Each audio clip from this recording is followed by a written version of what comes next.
Human trafficking is very simple. It's the buying and selling of people. This happens on a worldwide basis. In principle, every country in the world is affected by trafficking. People will actually be bought and sold everywhere in the entire world. A trafficker will have 4 girls, 5 prostitutes working in a house in London, but next week he'd take one of them to Birmingham and one to Paris, and he'd bring one from Paris to London, and then he'd switch another one to Glasgow and take a girl from Glasgow to Amsterdam, and because if you move people around, you disorientate them and you don't allow them to build strength of relationship.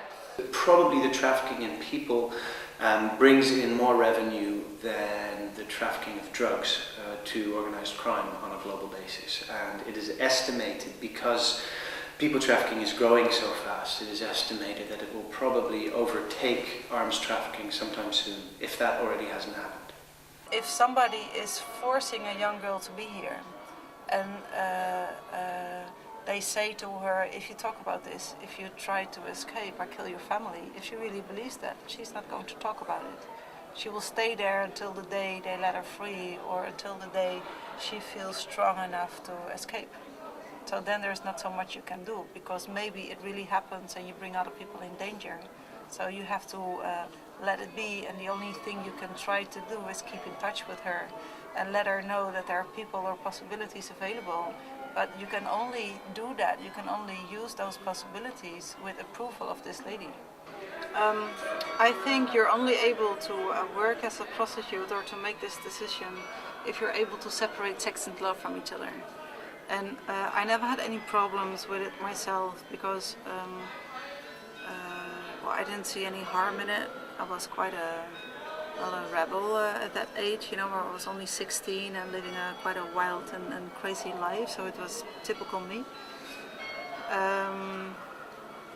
And I saw sex as a game, you know. It was not difficult for me at all to have sex with people without the whole complicated relationship bullshit around it.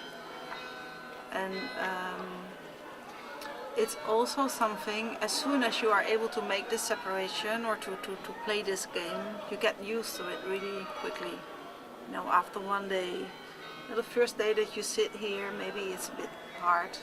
I still remember that I even was too afraid to stand up, you know, or to look at people. I was like, curtains closed and a bit like this. But the second day, it's okay.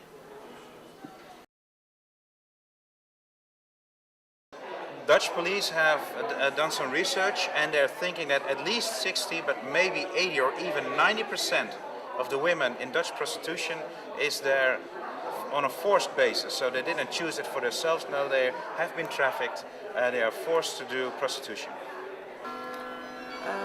Imagine that people look down on you, or that people see you as a victim, that people constantly look at you like you're a victim. It makes you feel really small and really vulnerable.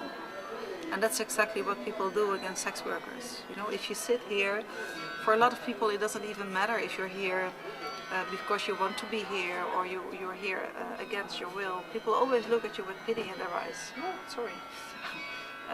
And that makes people in the sex industry feel really, really well, small and vulnerable.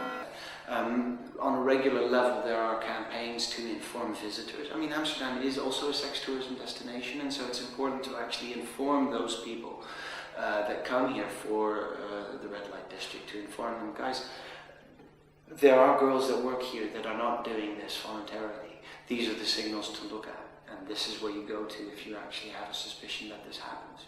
Usually, if I hear about somebody that is forced to work in the window prostitution in the red light district, I hear this story from a customer. So I find it always really important to stay in touch with customers, because it's a very important source of information.